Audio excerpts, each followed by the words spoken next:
Draw looms in Worcester stalemate. A fertile innings from Essex saw 5 batters score over 50 runs, 2 of them going on to reach 100, including captain Tom Westley. That saw them rack up 561 runs, declaring when 8 down, and the pair's reply already underway at 37 for none.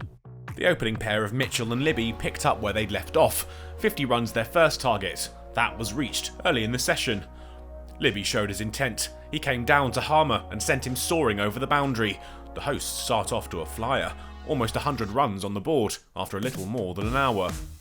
They'd find their way to 3 figures, and Mitchell swiftly followed that by flashing Snater to the boundary, 50 runs up for the pair's opener.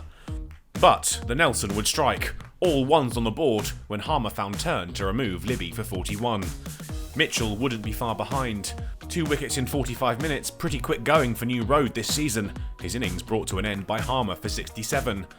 And then there was a third for the spinner. 2 balls later, Roderick bowled for a duck, and the pair's serene start had given way to a bit of trouble. Fell and D'Oliveira had a bit of a rebuilding job on their hands, and they made a good fist of it. The former found the boundary, while the latter soaked up pressure. And they played their way to a 50 partnership, the score now almost 200. D'Oliveira started to score as well, and he got them there. He was now finding the boundary, and Essex's early success was starting to disappear from view. Try as they might, the visitors couldn't find another breakthrough. The 2 remained all the way through to tea, reached with the score 219 for 3.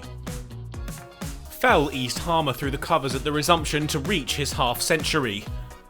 D'Oliveira wasn't too far behind him. He picked up his 50 off 115 balls. It was hard graft for the bowlers on this flat wicket, but the new ball provided some extra life. Sam Cook removed Tom Fell for 53. The seamer had found some venom late in the day. Ricky Vessel's lucky to survive this chance, the ball rolling to the boundary to take Worcestershire past 250. And there were a few more uncertain shots as the day wound down, none more so than the one that brought about D'Oliveira's demise. He fiddled at one from Snater, furious at himself, he'd have to go.